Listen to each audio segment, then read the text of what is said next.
Ay, sí. Yo no sé si me lo quedan, yo no sé si me lo quedan. Vamos a mutear a Valentina. Bueno, ahí está. Ahí grabé, ¿todo bien? Sí. Bueno, entonces les decía que con respecto a las utilidades, hay veces que en los exámenes se les da como dato. Las utilidades distribuidas fueron de 1000. Las utilidades no distribuidas fueron también de 1000 y los impuestos directos fueron de 500, ¿sí? Entonces ustedes con ese dato ya tienen que saber que 2500 son las utilidades que van por el método del ingreso, ¿sí? A veces, ¿cuál es el error que cometen cuando tienen que calcular el ingreso personal? Restan impuestos directos, que está bien, restan utilidades no distribuidas, que está bien, pero suman las utilidades distribuidas, ¿sí? ¿Por qué piensan? Y las utilidades distribuidas llegan, las sumo, como resto las que no llegan, sumo. Y no, las utilidades distribuidas no las tienen que sumar, porque ya las tenemos sumadas y están dentro del ingreso neto nacional a costo de factores, ¿sí? O sea que no haríamos nada, la dejamos. Claro, ojo, porque a veces, por eso yo hago mucho hincapié en que entiendan, porque a veces, por ahí lo que pasa muchas veces es que jubilación, y entonces, y me da estos 3 datos y en algún lado tengo que poner los 3, ¿sí? Porque por ahí ya les da, por ejemplo, el PBI, no sé, y lo quieren, como les da el dato, lo quieren meter en algún lado. Por eso es importante analizar, a ver, esas utilidades distribuidas. Acá, de ingreso neto nacional a costo de factores, para pasar a ingreso personal, no las tienen ni que sumar, o sea, no tienen que hacer nada. ¿Y por qué no tienen que hacer nada? Porque ya las tenemos dentro del ingreso neto nacional a costo de factores. Ustedes recuerden que nosotros para llegar al ingreso neto nacional a costo de factores partimos del PBI a precio de mercado. Y en el PBI a precio de mercado ya tenemos las utilidades, todas, las distribuidas, las no distribuidas y hasta los impuestos, porque son utilidades antes de impuestos las que van en la fórmula, ¿sí? Entonces, ya están, si las vuelven a sumar, están llegando a un ingreso personal y por lo tanto después vamos a llegar a un consumo que no es el de esta economía, ¿sí? Entonces, las distribuidas no las suman porque ya están sumadas. Bueno, y después también los aportes de la seguridad social, cuando uno pone en el método del ingreso los sueldos y los salarios, al igual que con las utilidades, son los sueldos y salarios brutos. De esos sueldos y salarios hay una parte que se destina a aportes de la seguridad social. Entonces, si bien ese aporte en la práctica lo termina pagando el empleador por otra vía, pero se lo está reteniendo, ¿sí? Entonces yo no recibo ese sueldo completo, sino que con una parte de ese sueldo se pagan esos aportes a la seguridad social. Entonces se resta, ¿sí? Porque no va a quedar disponible eso para consumo o para ahorro, ¿sí? Va a una caja de previsión social. Entonces, básicamente, llegando al ingreso neto nacional y pasando al personal, sumamos o restamos estos ítems. Una vez que llegamos al ingreso personal, nos queda solamente llegar al ingreso personal disponible, ¿sí? Para pasar del ingreso personal al ingreso personal disponible, básicamente se restan los impuestos directos pagados por las familias. Acá recuerden que estos impuestos directos que están acá son los pagados por empresas solamente, ¿sí? Los que pagan las familias, una vez que yo tengo mi renta personal, de ahí pago mis impuestos directos y el resto es lo que me queda realmente disponible, ¿sí? Es como lo que le queda disponible en el mes, digamos, para vivir a la persona. Sí, básicamente, acá lo estamos analizando en términos Sí, macro, sí. pero sí, básicamente sería eso, ¿sí? Y si hubiera otra transferencia de la familia al Estado, como por ejemplo, no sé, me hicieron este mes una multa de tránsito, bueno, obviamente que pago esa multa y me queda un poco menos disponible. Pero básicamente el grueso de lo que tengo que restar está en los impuestos directos pagados por las familias. Entonces, ingreso personal menos impuestos directos pagados por las familias, llego finalmente al ingreso personal disponible. Y ahí si quieren sacan las dos flechitas, consumo o ahorro, que va a ser una unidad que vamos a ver próximamente, ¿sí? La vamos a ver bien en detalle, ¿sí? Pero son conceptos fundamentales. Entonces, ahí traten de razonar y de ir viendo y de no querer meter todo lo del ejercicio en algún lado, no. Piensen con criterio, a ver, esto está, no está, esto va, esto no va, ¿sí? Bueno, después, bueno, esto está muy relacionado con lo que yo les decía, PBI, medida de generación de riqueza, de crecimiento de valor agregado. Entonces yo lo que voy a analizar es, para medir el crecimiento económico, es la evolución del PBI, como dijimos recién, en términos reales, ¿sí? En términos constantes, en lo que yo puedo comparar, ¿sí? Y a su vez también es importante ese indicador que yo les comentaba en la clase pasada, que es el PBI per cápita.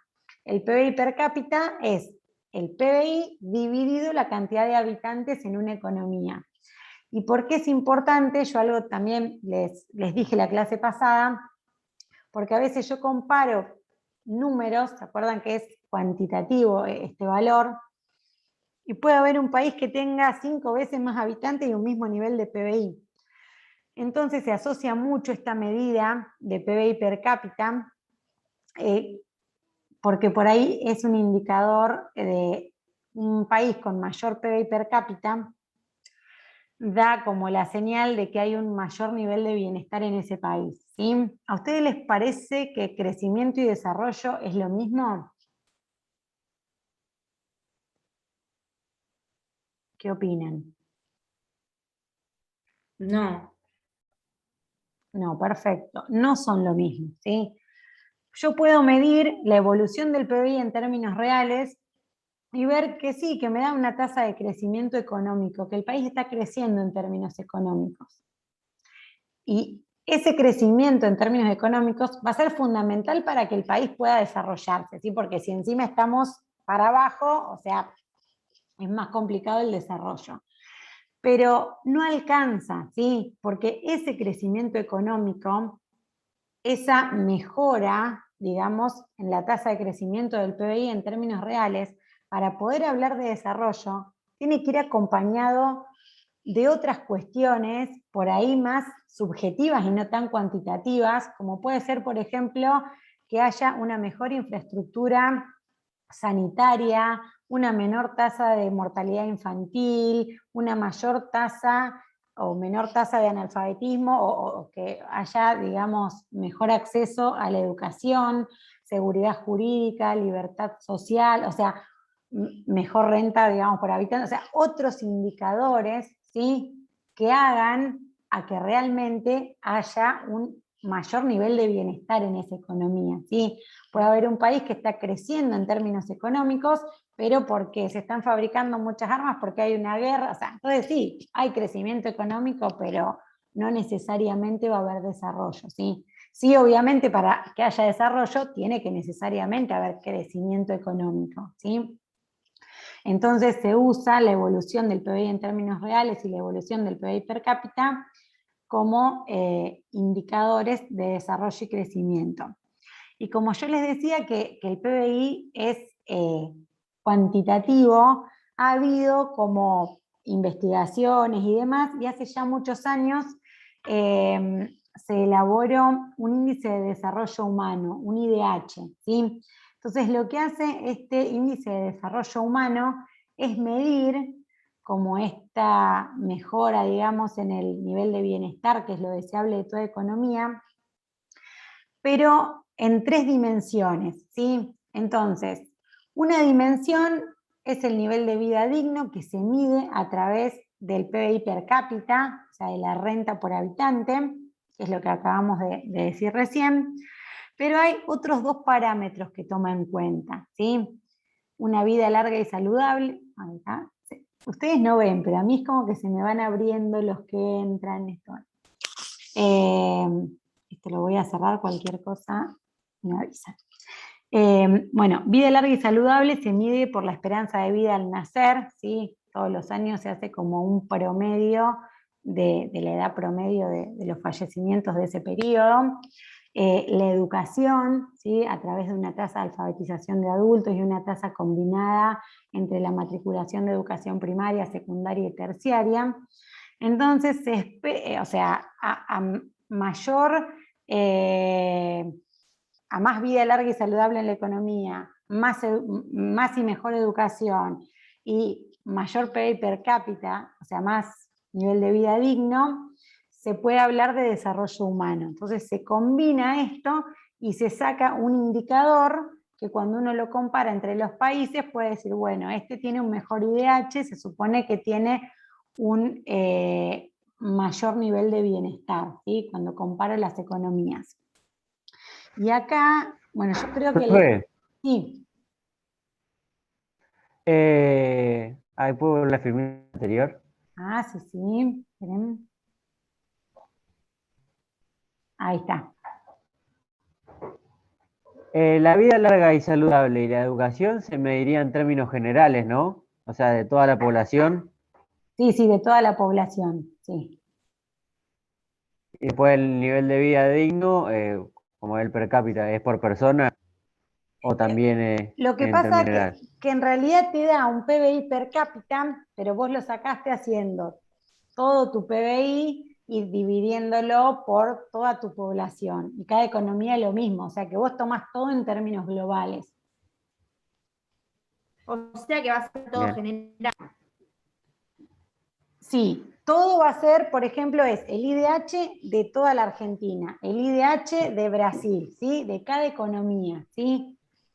Yo, bueno, justo no les traje los IDH, pero bueno, si googlean está el ranking por IDH, pero lo que les quería mostrar en esta filmina, creo que igual lo habíamos visto con otros colores, o no sé si era el mismo gráfico. ¿Se acuerdan que nosotros vimos por PBI per cápita cómo estaban coloreados los países? ¿Sí? ¿Se acuerdan que cuanto más verde oscuro era, más PBI per cápita? Sí, el de la derecha lo vimos. Bueno, este de acá, que es el que vieron, ¿por qué lo traje acá? Porque este de acá arriba es según el IDH, ¿sí? A verde más oscuro, mejor IDH, a amarillo, peor IDH, ¿sí? Entonces, ¿por qué les traje esto? A ver, ustedes miran este gráfico y ¿qué les parece? ¿Hay algo que les llame la atención o hay alguna cosa que puedan, digamos, decir de esto?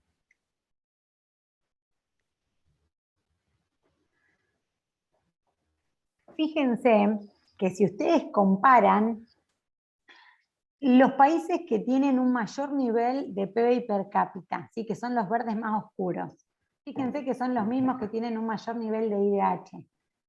Los países que tienen un peor nivel de renta per cápita, fíjense que son también los países que tienen un peor IDH, ¿sí? Entonces, si bien está buenísimo hacer un análisis multidimensional y demás, pero fíjense cómo tracciona, o sea, la importancia que tiene este valor cuantitativo del PBI per cápita. Y tiene su lógica, porque se supone que cuanto mayor sea la renta por habitante, o sea, pensemos en nosotros, ¿sí? Cuanto mejor sea nuestro nivel de renta mensual, anual, lo que fuera, seguramente vamos a poder acceder a más y mejor educación para nosotros, para nuestros hijos, salud, un abrazo, o sea, ¿sí? Entonces fíjense que si bien está bueno y tiene mucha relevancia el IDH en términos macroeconómicos y demás, pero lo que quería con este gráfico es poner de relieve cómo tracciona, o sea, la importancia que tiene el nivel de renta per cápita, ¿sí? Si bien es cuantitativo, tiene sus limitaciones y demás, pero fíjense que prácticamente si uno extrapola estos dos gráficos, es más o menos muy parecido.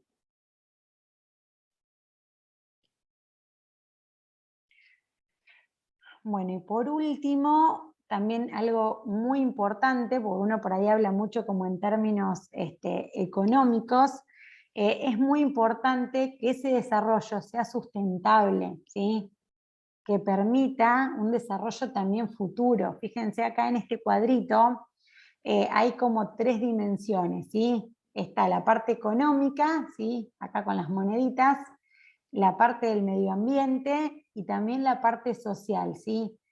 Entonces, sí o sí, necesariamente, para que ese desarrollo sea sustentable, sea sostenible en el tiempo, tiene que haber como un ensamble entre estas tres dimensiones, ¿sí?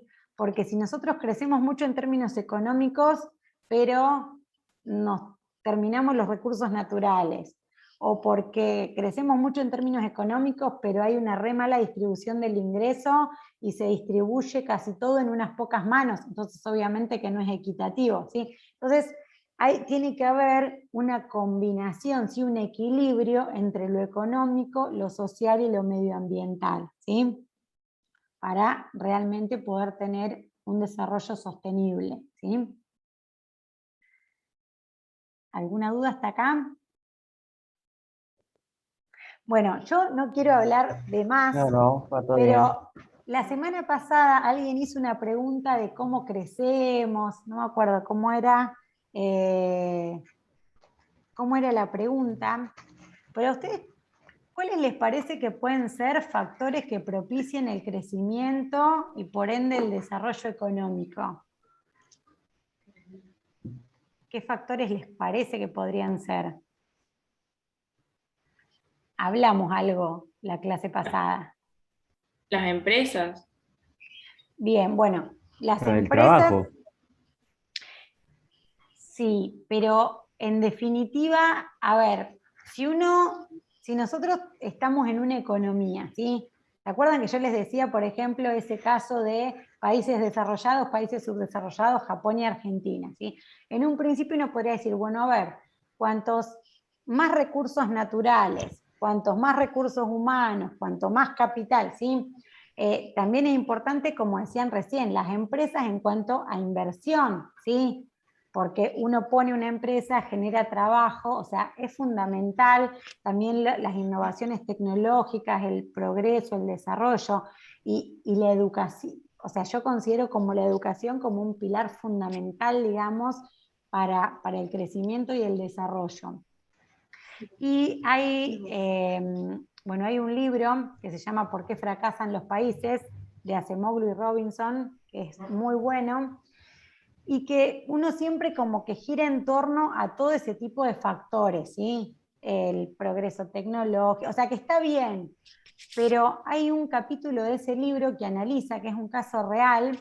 En América del Norte hay dos ciudades que se llaman Nogales, Arizona, o sea, se llama igual, pero está dividido por un alambrado, digamos, y una parte pertenece a México y una parte pertenece a Estados Unidos, ¿sí? Entonces, es la misma ciudad, prácticamente la misma gente, prácticamente el mismo clima, prácticamente el mismo suelo, o sea, es como que son prácticamente iguales.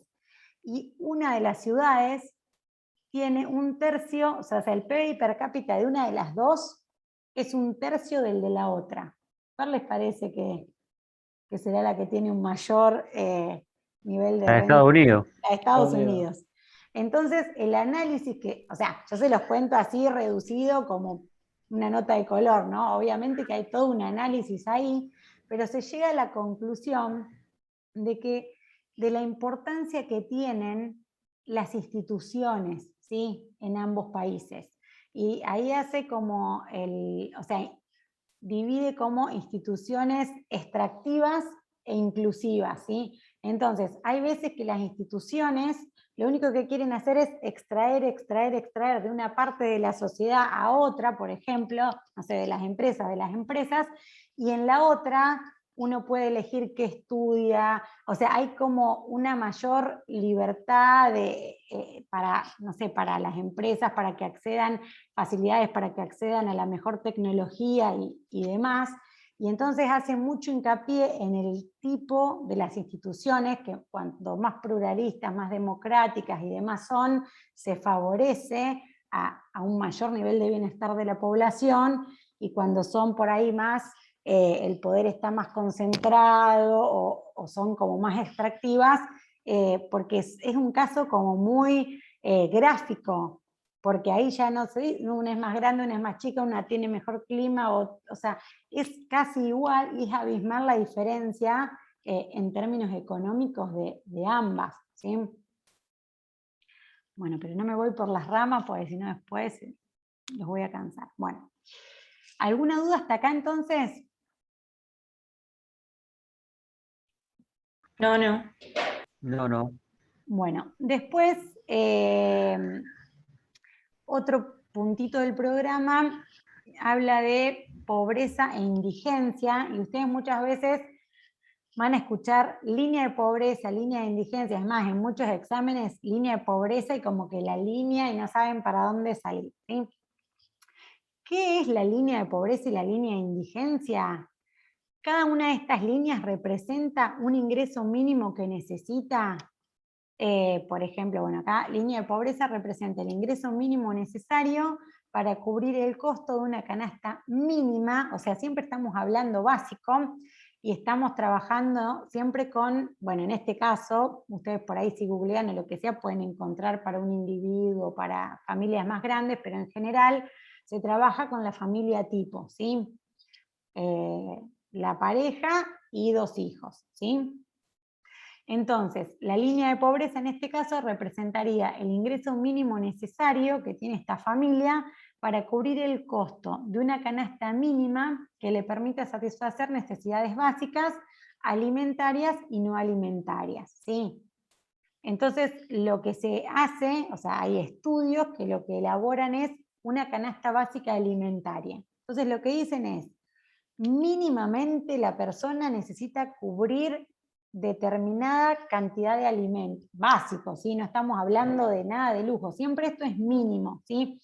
Entonces estima, por ejemplo, tantos kilos de arroz en el mes, más tanto de esto, o sea, como que pone las cantidades de estos bienes y todos los meses se van valorizando a los precios de estos bienes, ¿sí? ¿Eso refería a una familia tipo?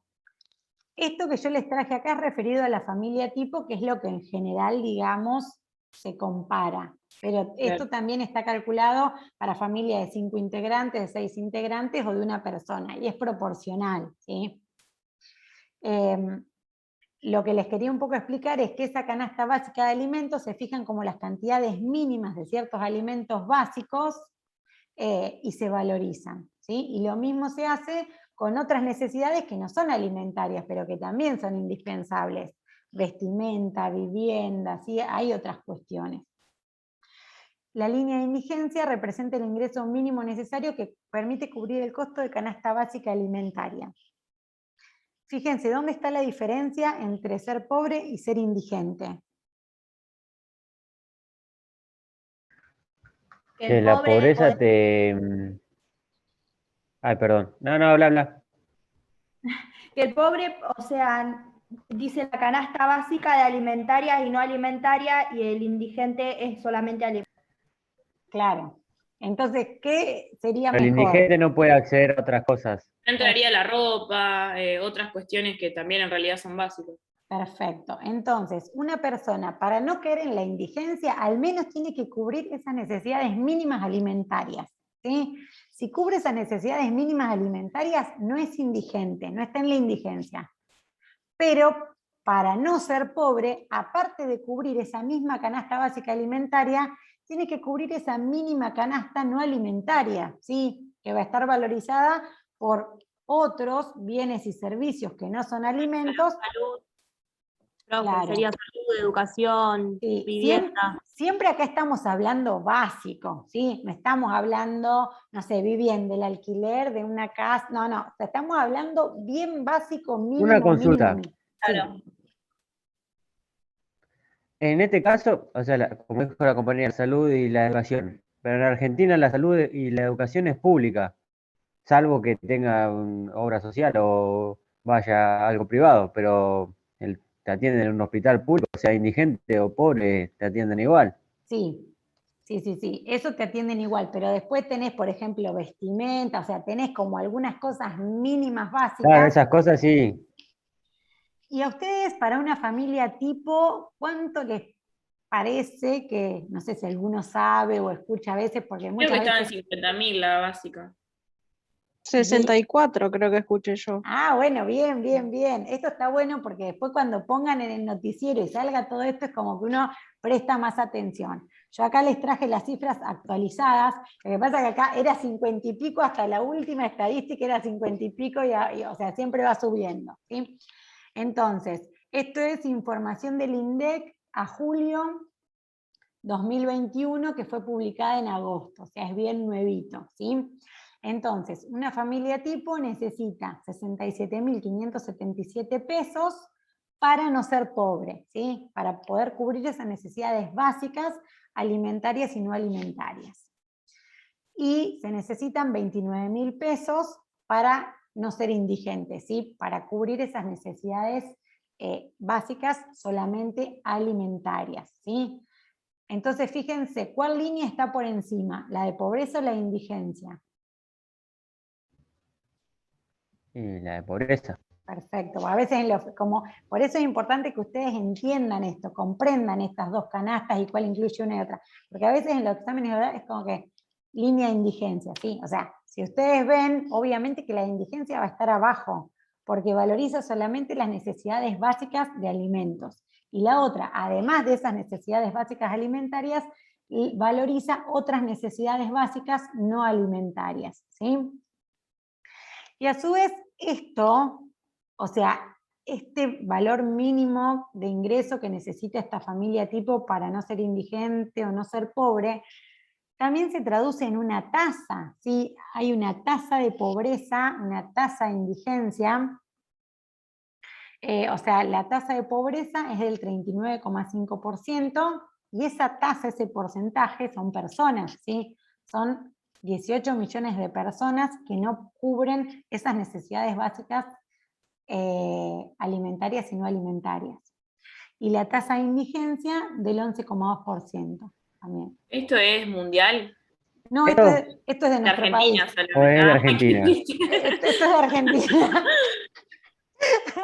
No, pero es interesante la pregunta.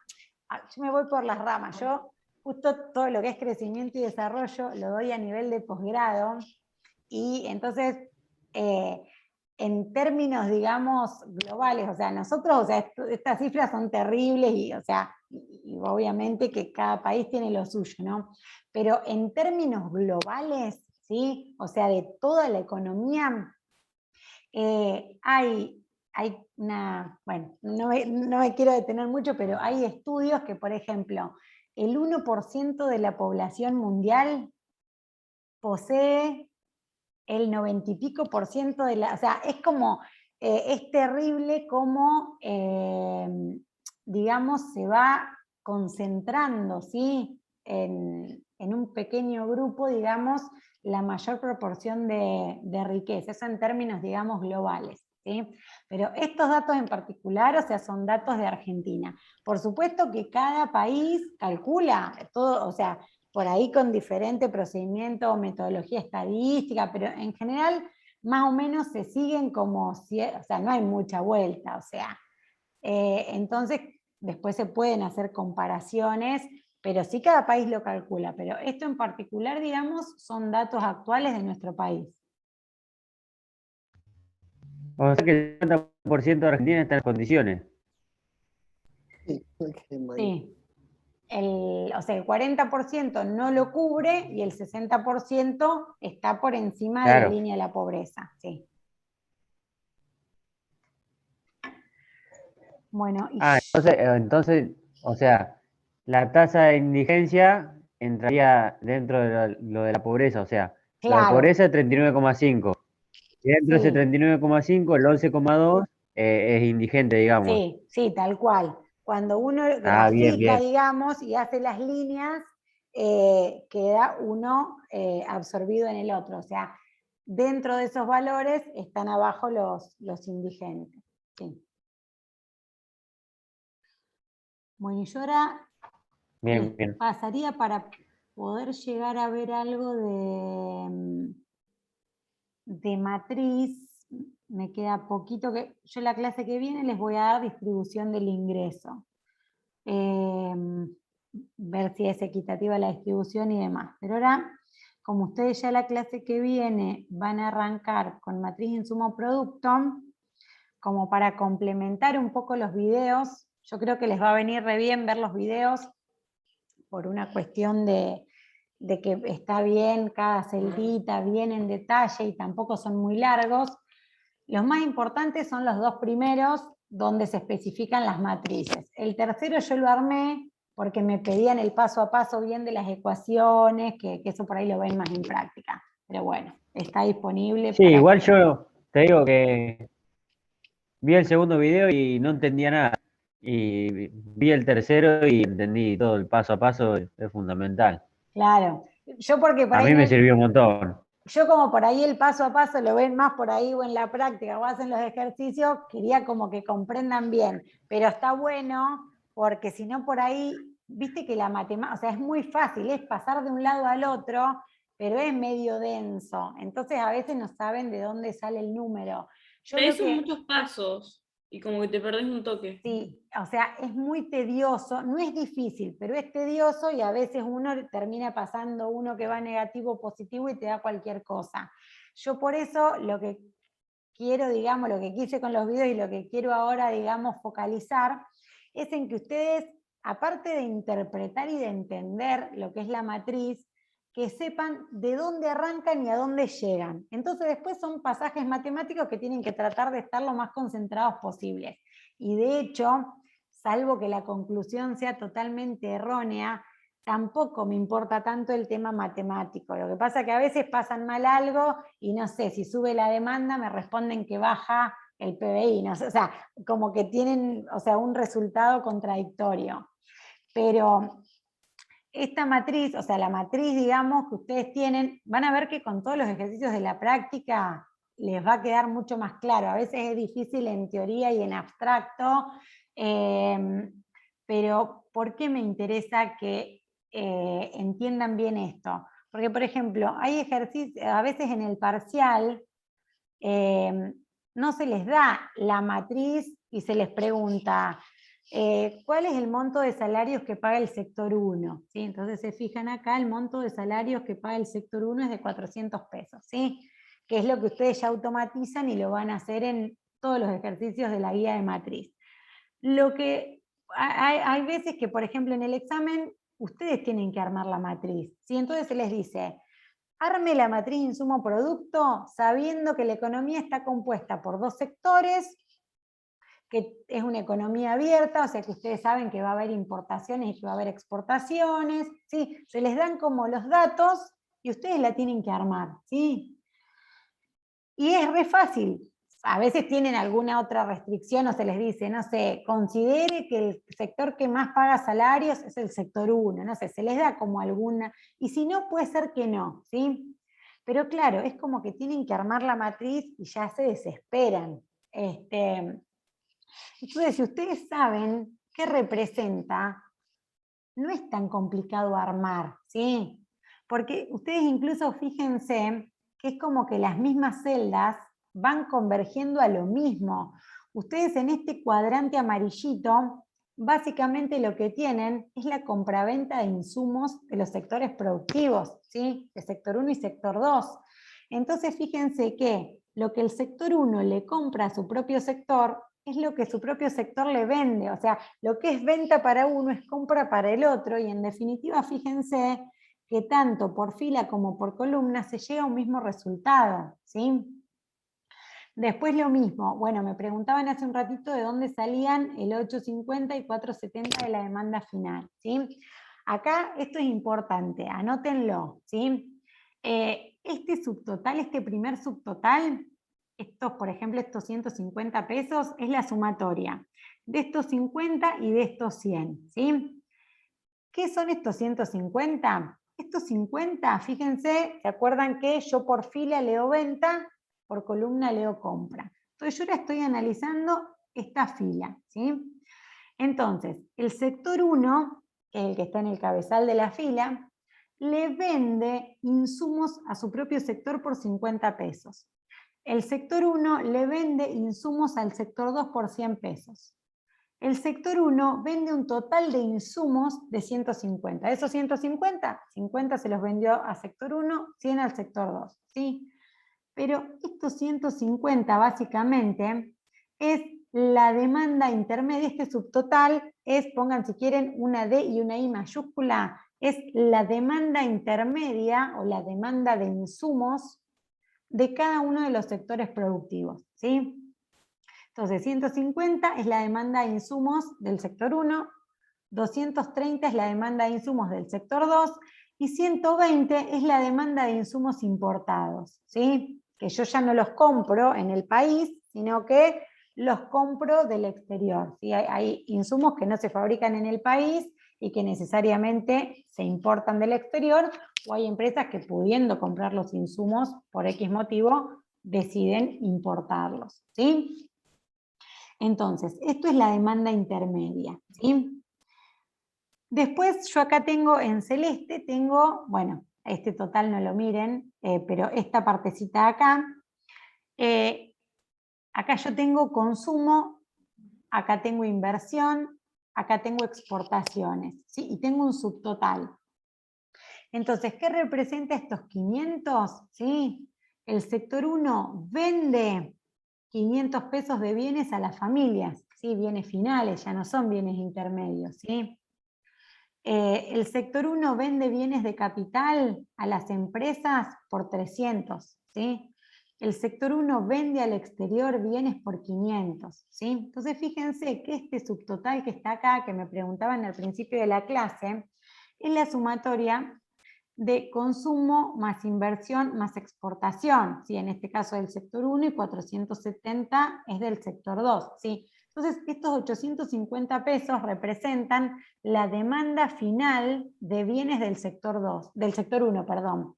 Y los 470 la demanda final de bienes del sector 2, ¿sí? Entonces, este subtotal nos va a mostrar la demanda final de cada uno de los sectores productivos, ¿sí? Consumo más inversión más exportaciones, porque en este caso no tenemos gasto público, ¿sí? Si tuviéramos el gasto también lo sumamos. Entonces de ahí sale la demanda final de cada uno de los sectores productivos. Después acá, que también es una fila que les complica bastante, esta fila de importaciones, estos 120 ya dijimos que eran los insumos importados que demandaban las empresas. Y estos 180 son los bienes finales importados que demandan familias o empresas, ¿sí? ¿Se acuerdan el ejemplo que decíamos? Vamos a Naldo Lombardi o a Vincere y compramos un mini componente importado, ¿sí? O la empresa agropecuaria compra un tractor en Brasil, ¿sí? Lo importa, ¿sí? Y fíjense que acá siempre esta celda, porque a veces también, o cuando tienen que armarla ustedes, o directamente ni la arman, o si no quieren completar por todos lados. Esta celda va siempre vacía, ¿sí? Porque yo no voy a importar el tractor